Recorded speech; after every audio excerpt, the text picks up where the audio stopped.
Hello दोस्तों, स्वागत है आप सभी लोगों का राजस्थान एकेडमी पर। मैं परवीन सिंह आप सभी लोगों के साथ में, जैसा कि आप सभी लोग जानते हैं, लगातार साइंस एंड टेक्नोलॉजी वाला जो पोर्शन है विभिन्न प्रकार की प्रतियोगी परीक्षाओं के लिए, चाहे वो सीईटी हो, आरएएस एग्जाम हो, यूपीएससी एग्जाम हो या इसके अलावा एलडीसी, पटवारी, कांस्टेबल, ग्राम सेवक, जहां कहीं भी साइंस एंड टेक्नोलॉजी का पोर्शन आता है, या ये कहें कि करंट अफेयर्स के अंदर अगर आपके टेक्नोलॉजी शब्द लिखा है तो उस पोर्शन को अपन कंप्लीट कर रहे हैं। साइंस एंड टेक्नोलॉजी के अंतर्गत स्पेस टेक्नोलॉजी कंप्लीट हो चुकी है, इंफॉर्मेशन टेक्नोलॉजी कंप्लीट हो चुकी है, डिफेंस टेक्नोलॉजी, रक्षा प्रौद्योगिकी के बारे में हम पढ़ रहे हैं। रक्षा प्रौद्योगिकी के अंतर्गत हम लोगों ने बेसिक जानकारी उसकी ले ली थी। उसके बाद में जो मिसाइल्स हैं उनके बारे में बात करी थी। हमारी क्रूज मिसाइल क्या होती है, आपकी बैलिस्टिक मिसाइलें क्या होती है। इसके बाद में रडारों के बारे में अपन ने बात कर ली थी, Rajendra radar, Indra first, Indra second, तो और लास्ट में अपन ने पढ़ा था स्वाति रडार। आज हम पढ़ने जा रहे हैं विमान के बारे में। विमान का मतलब है एयरक्राफ्ट जो होते हैं उनके बारे में। अब एयरक्राफ्ट के अंदर जो है आपको कुछ विशेष एयरक्राफ्ट्स हैं जिनके नाम याद रखने हैं, जिनके बारे में लगातार एग्जाम में क्वेश्चन आए हुए हैं। तो हम सबसे पहले बात करेंगे आज हमारे तेजस के बारे में। तो आप सभी लोग कॉपी निकाल लीजिए और लिखना शुरू कर दीजिए। किसकी बात करेंगे अपन? तेजस की बात करेंगे। ये तेजस क्या है? तेजस जो है एक लड़ाकू विमान है, और ये एक हल्का लड़ाकू विमान है, यानी लाइट वेटेड लड़ाकू विमान है। कौन? तेजस। ठीक है, तो तेजस एक हल्का लड़ाकू विमान है, और यह स्वदेश यानी कि हमारे भारत के अंदर ही निर्मित लड़ाकू विमान है, जो 17 जनवरी 2013 को भारतीय जो वायुसेना है, इंडियन एयरफोर्स जो है, उसे सौंपा गया था। अभी आपने अगर कल टेलीग्राम चैनल हमारा ज्वाइन कर रखा है तो देखा होगा, कल मैंने एक न्यूज शेयर करी थी मोहना सिंह जितरवाल के बारे में, जिन्होंने जो है इस लड़ाकू विमान कौन से तेजस की पहली भारतीय फाइटर प्लेन की पायलट बनी है, और वह राजस्थान की रहने वाली है, झुंझुनू जिले की निवासी है। ठीक है, इनके बारे में भी अपन आगे आगे बात करेंगे। तो अब इस तेजस के बारे में आपको समझ में आ गया कि ये एक हल्का लड़ाकू विमान है। कुछ मच्छर शायद ऊपर चढ़ गया था, है ना? इसको बंद करवा दो, बंद करवा दो। चलो, लिखेंगे हल्का लड़ाकू विमान। क्लियर? तो तेजस क्या है? हल्का लड़ाकू विमान है। सबसे पहले हमें ये पता होना चाहिए। इसके बाद में इसका जो है विकास, या ये कहें कि इसे निर्मित किसने किया है, तो हिंदुस्तान एरोनॉटिक्स लिमिटेड के द्वारा। ठीक है, ये नाम जरूर याद रखें। एक है भारत इलेक्ट्रॉनिक्स लिमिटेड, बीईएल, एक है एचएएल, हिंदुस्तान एरोनॉटिक्स लिमिटेड। तो लिखेंगे हिंदुस्तान एरोनॉटिक्स, एरोनॉटिक्स, एरोनॉटिक्स। ठीक है, हिंदुस्तान एरोनॉटिक्स लिमिटेड। अब हिंदुस्तान एरोनॉटिक्स लिमिटेड का मतलब हो गया HAL। ठीक है, हिंदुस्तान एरोनॉटिक्स लिमिटेड ने स्वदेश में निर्मित है। ने आगे लिख लेते हैं इसमें। ठीक है, तो हिंदुस्तान एरोनॉटिक्स लिमिटेड ने स्वदेश निर्मित, स्वदेश निर्मित पहला लड़ाकू विमान, पहला लड़ाकू विमान, लड़ाकू विमान तेजस कब दिया था? तो ये तेजस जो है 2013 में आया था। एग्जैक्ट डेट है 17 जनवरी 2013। लेकिन हमें डेट याद रहे तो ठीक, नहीं रहे तो भी ठीक, पर ये जरूर याद रहना चाहिए इसका सन। ठीक है, तो 17 जनवरी 2013 को 2013 को भारतीय वायुसेना को सौंपा। तो डायरेक्ट लिख लो, वायुसेना को सौंपा। ठीक, ये बात आपको याद रखनी है। इसके बाद में हिंदुस्तान एरोनॉटिक्स लिमिटेड जो है उसके ही द्वारा अलग अलग जो है और भी विमान बनाए गए हैं। तो इसी विमान यानी तेजस की जो प्रारंभिक परिचालन इसकी मंजूरी वगैरह जो होती है वो कब दी गई थी? तो वो दी गई थी जनवरी 2011 में ही मंजूरी मिल गई थी हिंदुस्तान एरोनॉटिक्स लिमिटेड को कि हाँ, आप जो है एक हल्का लड़ाकू विमान तेजस तैयार करिए। क्लियर, ये भी याद रखें। इसके अलावा ये जो तेजस है, इस तेजस को 1983 के अंदर जो हमारी एक योजना शुरू की गई थी 1983 के अंदर, तब से जो है इसके ऊपर क्या किया जा रहा है, इसके विकास को लेकर के, इसके डेवलपमेंट को लेकर के फोकस किया जा रहा है। ये बात थोड़ी सी आपको याद रखनी है। क्लियर, इसी के साथ में हम आगे बात करें अगर, तो इसमें जो है अलग अलग स्टेप पर बताया गया है कि भाई जैसे आपका जो ये तेजस है, ये 1983 के अंदर इसकी योजना शुरू हुई, फिर 1986 के अंदर इसमें बजट आया था, फिर आपके इसका पहला जो प्रोटोटाइप था उसको मंजूरी 2001 में मिली थी, उसके बाद में क्लियरेंस वगैरह जो होता है वो सब हुआ, और उसके बाद फाइनली ये जो है अभी हमारी भारतीय वायुसेना के पास में है, और इसका लगातार जो है अलग अलग तरीकों से परीक्षण भी किया जाता है। हाल ही में भी इसका परीक्षण किया गया है। इसी के साथ अब यहाँ पर जो है इंपॉर्टेंट करंट अफेयर्स का एक टॉपिक ऐड कर दीजिए। मैंने आपको जो है स्पष्ट पूरा लिख कर भेजा है वैसे आपके टेलीग्राम चैनल पर, कि हमारा देखो स्पष्ट लिखा हुआ है कि मोहना सिंह जितरवाल जो है वह पहली भारतीय महिला पायलट है जिसने क्या करा है, लड़ाकू विमान यानी फाइटर प्लेन जो है उसे उड़ाया है। ठीक है, तो ये आप लिख सकते हैं यहां पर स्टार डाल के। मैं आपको बिल्कुल एकदम ऑफलाइन की तरह पढ़ाऊंगा, यहाँ पर ऐसे नहीं कि हाँ ऑनलाइन और आपके सामने, एकदम नहीं। हम ऐसा ही मान के चल रहे हैं, हमारे सामने बच्चे हैं तो जैसे हम उनसे डिस्कस करते हैं नॉर्मल वे में पढ़ते हुए, वैसे आपको नोट्स बनाते रहना है।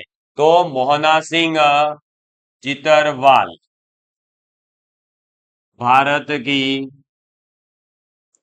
पहली महिला फाइटर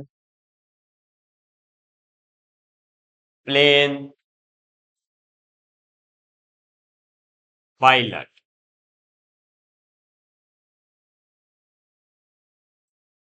ठीक, और इन्होंने उड़ाया भी किसको है, तेजस को ही उड़ाया है। ठीक है, तो तेजस को उड़ाया, ये भी ध्यान रखें। इन्होंने क्या करा था, तेजस को उड़ाया था, किसने? मोहना सिंह जितरवाल ने। ठीक है, इसके अलावा ये अभी जो है स्क्वाड्रन लीडर जो होती है उसके पोस्ट पर अभी ये है कौन, मोहना सिंह जितरवाल। ठीक है, ये भी ध्यान रखें। इसके अलावा ये राजस्थान की रहने वाली है। ठीक, ये थोड़ा सा और इसमें अपडेट कर दो। ये करंट का है भाई, कल की ही न्यूज है अब, तो इसमें थोड़ा सा आपको भी याद रखने में जो है परेशानी हो सकती है, लेकिन कंटिन्यू पढ़ेंगे तो याद हो जाएगा। तो ये कहाँ की रहने वाली है? राजस्थान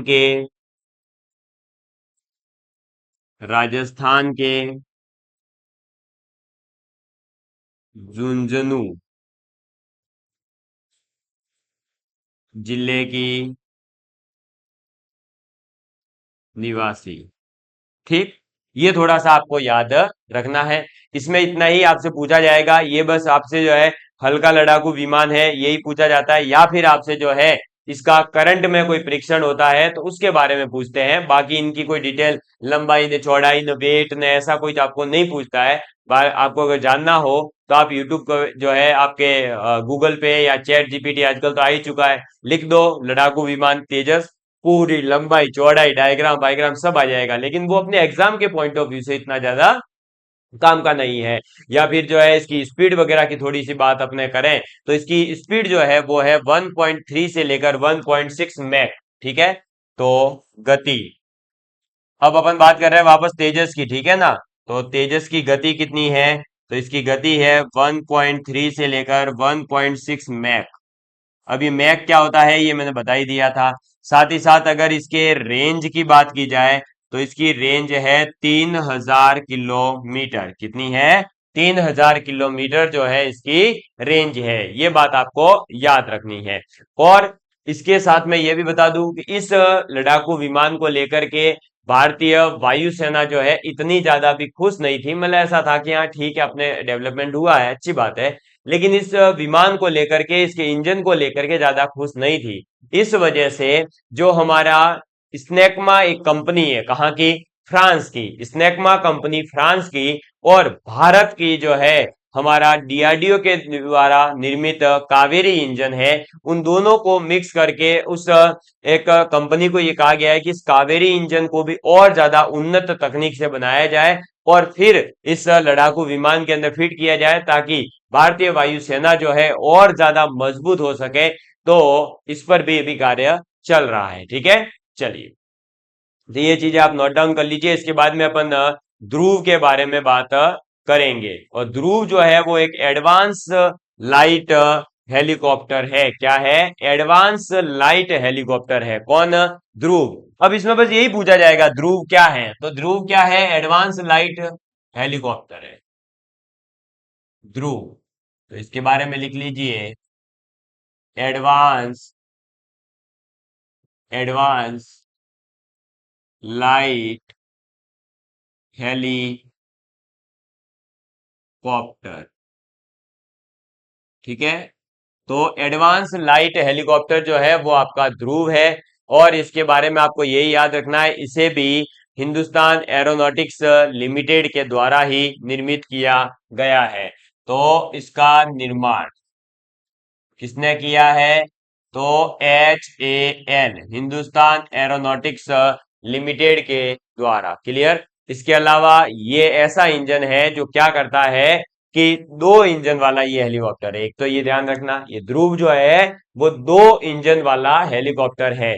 साथ ही साथ ये क्या करता है कि अभी अगर हम भारत की बात करें तो भारत के पास में 100 से भी ज्यादा ध्रुव हेलीकॉप्टर जो है काम कर रहे हैं। और जो ये हेलीकॉप्टर है इसमें से अभी तो और भी 159 और आने की संभावना है। तो लगभग हम ये कह सकते हैं कि 250-300 हेलीकॉप्टर हमारे पास में ध्रुव है। क्लियर? और ये क्या करते हैं? तो ये हमारे पास में हेलीकॉप्टर जब आपदा या संकट का समय है, कोई बाढ़ वगैरह आ गई है, तो उस समय पर जो लोगों को अगर हमें जो है शिफ्ट करवाना है, कहीं पर लेकर के जाना है, उस समय इसका उपयोग किया जा सकता है। इसके अलावा सशस्त्र बल है, उनको अगर कहीं एक जगह से दूसरी जगह लेकर जाना है तो ले जा सकते हैं। सेनाओं के जो हमारे अधिकारी होते हैं या जो सैनिक है, उनको अगर एक जगह से दूसरी जगह जाना है तो वहां पर उन सभी जगह पर ये ध्रुव जो है कार्य आता है, क्योंकि ये बहुत फास्ट ले जा सकता है। अगर इसकी स्पीड की बात की जाए तो इसकी स्पीड जो है बहुत ज्यादा तेज है। 1 घंटे के अंदर ये 295 किलोमीटर की गति तय करता है। तो इसकी गति जो है वो भी बहुत हाईएस्ट है। 1 घंटे में मतलब ये 300 किलोमीटर लगभग चल सकता है। समझ में आई बात? तो इस वजह से जो है ये हमारे लिए थोड़ा सा उपयोगी हो जाता है। ये बात आपको ध्यान रखनी है। क्लियर? जल्दी से इसको नोट डाउन कर लीजिए। इसके बाद में हाल ही में बहुत ही चर्चाओं में रहा एक विमान है जिसके बारे में तो आपने जरूर नाम सुना होगा। क्या? क्यों क्यों क्यों? अरे हाँ, बिल्कुल सही भाई, राफेल। जो राफेल विमान थे वो बहुत ज्यादा आपने देखा होगा हाईलाइट रहे थे, हाल ही में आए हैं, आपके चर्चाओं में रहे हैं, है ना? राजनाथ सिंह जी ने नारियल चढ़ा करके उनकी जो है पहली सवारी करी थी, इनका स्वागत किया था, तो इस वजह से ये बहुत चर्चाओं में रहे हैं, आपने देखा होगा। तो अब हम बात करते हैं राफेल के बारे में। क्लियर? आपको पता होगा 36 राफेल इंडिया के पास में है। क्लियर? अब देखो राफेल के बारे में बात करें तो राफेल जो है वो एक मीडियम रेंज का मल्टी रोल लड़ाकू विमान है। यानी ये मीडियम रेंज का है लेकिन मल्टी रोल यानी एक से ज्यादा रोल करने के लिए ये काम का है। ये भी क्या क्या रोल करेगा, कैसे करेगा, वो सब चीजें भी अपन जानेंगे। लेकिन सबसे पहले हमें क्या पता होना चाहिए कि राफेल जो है वो एक क्या है? तो यह एक मीडियम मल्टी रोल लड़ाकू विमान है। ठीक है, ये बात ध्यान रखनी है। ये मीडियम मल्टी रोल लड़ाकू विमान है। कौन? तो ये हमारा राफेल। ठीक है। अब आपको बता दूं कि ये जो हमारे पास में राफेल है, ये आप सभी लोगों को पता होगा कि अभी हमारा जो 2016 के अंदर है ना, क्या हुआ था, गणतंत्र दिवस मनाया गया। उस समय फ्रांसीसी राष्ट्रपति थे फ्रांसवा ओलांद। क्या? Francois Hollande. जब वो भारत पर आए थे एज ए चीफ गेस्ट के रूप में, अतिथियों के रूप में, तो भारत के यशस्वी प्रधानमंत्री नरेंद्र भाई मोदी या नरेंद्र मोदी जी जो भी है ना, आप समझ जाइएगा, उन नरेंद्र मोदी जी ने जो है राफेल के विमान के समझौते के लिए राष्ट्रपति जी से बात करी। उन्होंने जो है इस चीज को एग्री किया था और उन्होंने कहा था कि भारत को जो है फ्रांस के द्वारा 36 राफेल अवेलेबल करवाए जाएंगे। तो ये बात आपको ध्यान रखनी है कि राफेल जो है वो किस देश से आ रहे हैं, तो फ्रांस से। ठीक है। और जब ये समझौता हुआ उस समय फ्रांस के राष्ट्रपति थे कौन? तो उस समय थे फ्रांसवा ओलांद।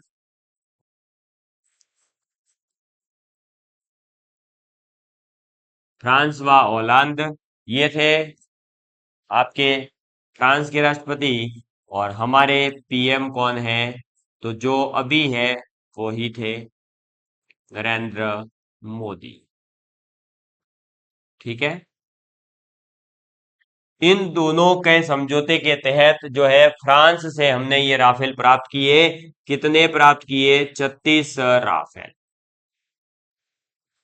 क्लियर? तो ये बात आपको राफेल के बारे में ध्यान रखनी है। ये क्या कर सकता है? तो ये अधिक ऊंचाई पर उड़ने में कैपेबल है। अगर इसकी बात की जाए तो ये लगभग 25,000 किलोग्राम भार जो है अधिकतम एक जगह से दूसरी जगह तक ले जा सकता है। इसके ईंधन की क्षमता की बात करें तो 4700 किलो ग्राम है। हालांकि ये सब चीजें जो है अब नहीं पूछी जाएगी क्योंकि ये 2016 में आया था।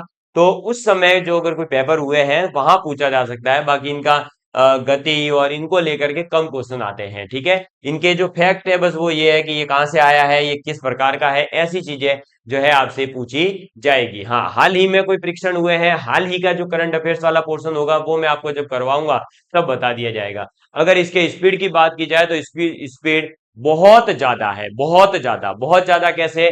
तो इसकी स्पीड जो है वो है 2000 से लेकर के, या अपन ये कह सकते हैं 2200 से लेकर 2500 किलोमीटर एक घंटा। यानी एक घंटे के अंदर राफेल रडार जो है विमान वो 2500 किलोमीटर, 2200 किलोमीटर, 2300 2400 के आसपास जा सकता है एक घंटे के अंदर अंदर। ठीक है। और इसकी मारक क्षमता की अगर बात करें तो वो है 3700 किलोमीटर, यानी कि 3700 किलोमीटर। तो आप एक तो इसकी मारक क्षमता लिख लीजिए, कितनी है? 3700 किलोमीटर। दूसरा, अगर इसकी गति की बात की जाए तो इसकी गति है 2200 से 2500 किलोमीटर पर आवर। ठीक है। इसको नोट डाउन कर लीजिए, फिर अपन आगे बढ़ते हैं। चलिए, राफेल के बाद में हमारे पास में जो एयर रिफ्यूलर होते हैं उसके बारे में बात करते हैं। एयर रिफ्यूलर क्या होते हैं? देखिए, क्या होता है कि विमान जब हवा में उड़ रहे हैं तो उड़ते समय या युद्ध की स्थिति है और उस समय पर जो है अचानक से फ्यूल अगर खत्म हो गया तो ऐसे में क्या होगा? क्या उस राफेल को पूरा, या कोई भी अलग कोई भी विमान है ना, राफेल में ही नहीं, कोई भी विमान हो, उस विमान को क्या नीचे उतार करके फिर उसमें वापस फ्यूल भर के वापस उड़ाएंगे? नहीं, ऐसा नहीं होता है। बेसिकली इसके लिए जो है रिफ्यूलर एयर, जो एयर रिफ्यूलर होते हैं वो बनाए जाते हैं। और एयर रिफ्यूलर जो है वो है एक हमारा IL-78। IL-78 जो है ये हमें उज्बेकिस्तान के द्वारा प्रोवाइड किया गया है। ये IL-78 जो है वो बेसिकली एक एयर रिफ्यूलर है और वो क्या करता है कि आपका हवा में उड़ते हुए ही, आकाश में उड़ रहा है उसी बीच में, अगर उसके आगे जो चल रहा विमान है उसमें क्या हो गया, मान लो कि आपका जो है एयर जो फ्यूल है वो खत्म हो गया है, तो वो उसमें क्या कर सकता है, ईंधन भर सकता है। और बड़ी अच्छी बात यह है कि ये जो है एक विमान के अंदर लगभग 35 टन, कितना, 35 टन जो है ईंधन को ले जाने की, या ये कह सकते हैं भंडारित करने की क्षमता है।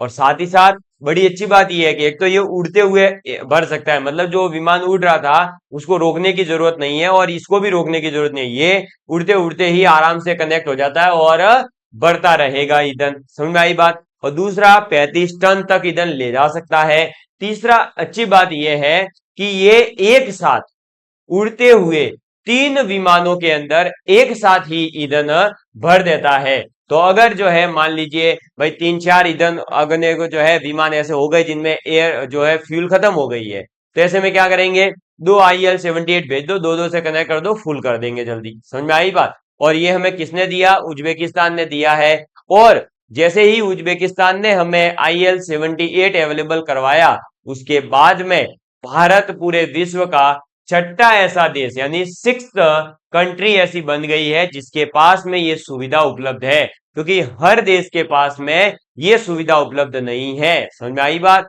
तो ये आप लिख लेंगे IL-78। इसके बारे में क्वेश्चन पूछा गया है। तो IL-78 ये क्या है, ये एक एयर रिफ्यूलर विमान है। एयर रिफ्यूलर विमान है। ठीक है, ये क्या है, एयर रिफ्यूलर विमान है, सबसे पहली बात। दूसरी बात, इसके अंदर क्या याद रखेंगे, 35 टन ईंधन भंडारण की क्षमता। ठीक है, कितना, 35 टन। इसके बाद आकाश में उड़ते हुए ही विमान में विमान में ईंधन भर सकता है। ठीक, हवा में उड़ते हुए ये क्या कर देगा, ईंधन भर देगा। और और एक साथ 3 विमान में ईंधन भर सकता है। ये एक साथ कितनी ईंधन भर सकता है, तो 3-3 विमानों के अंदर एक साथ ये ईंधन भर सकता है। इसके बाद में नेक्स्ट पॉइंट आ जाता है, यह भारत को उज्बेकिस्तान, किसने, उज्बेकिस्तान ने क्या करा है, उज्बेकिस्तान ने जो है ये हमें प्रोवाइड किया है। ठीक है, तो यह भारत को उज्बेकिस्तान ने प्रदान किया। इसके साथ ही इसके साथ ही ऐसी सुविधा वाला ऐसी सुविधा वाला भारत विश्व का 6वां देश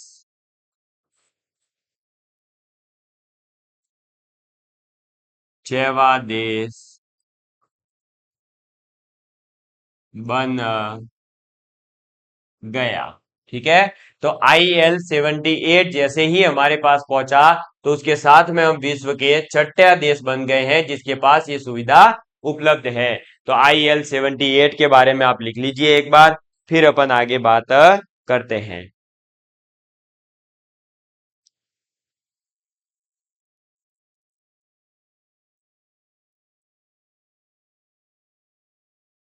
चलिए, नेक्स्ट जो है हमारे पास में एक और इंपॉर्टेंट आ जाता है, और वो है सारस। क्या? सारस। हालांकि इसका बस नाम ही याद रखना है, ज्यादा इसके बारे में आपको कोई पढ़ने की जरूरत नहीं है। देखिए, सारस जो है वो बेसिकली एक बहुउद्देश्य और हल्का जो है असैनिक विमान है। ये क्या है? सारस असैनिक और बहुउद्देश्य वाला विमान है, जिसका विकास जो है वो कौन कर रहा है? तो इसका विकास कर रहा है नेशनल एरोस्पेस लेबोरेटरीज, NAL। इसके बारे में अपन ने स्पेस टेक्नोलॉजी में बात करी थी। तो नेशनल एरोस्पेस लेबोरेटरीज बेंगलोर जो है उसके द्वारा इस सारस को तैयार किया जा रहा है। तो ये क्या है? ये असैनिक असैनिक व बहुउद्देशीय बहुउद्देशीय विमान है। ठीक है, ये बात एक तो ध्यान रखनी है। और दूसरी क्या? तो NAL बेंगलोर, मैं इतना लिख रहा हूं, ठीक है, बेंगलुरु। NAL यानी कि नेशनल, आपका, सॉरी, हाँ, नेशनल एरोस्पेस लेबोरेटरीज बेंगलुरु विकसित कर रहा है। ठीक, ये बात आपको याद रखनी है।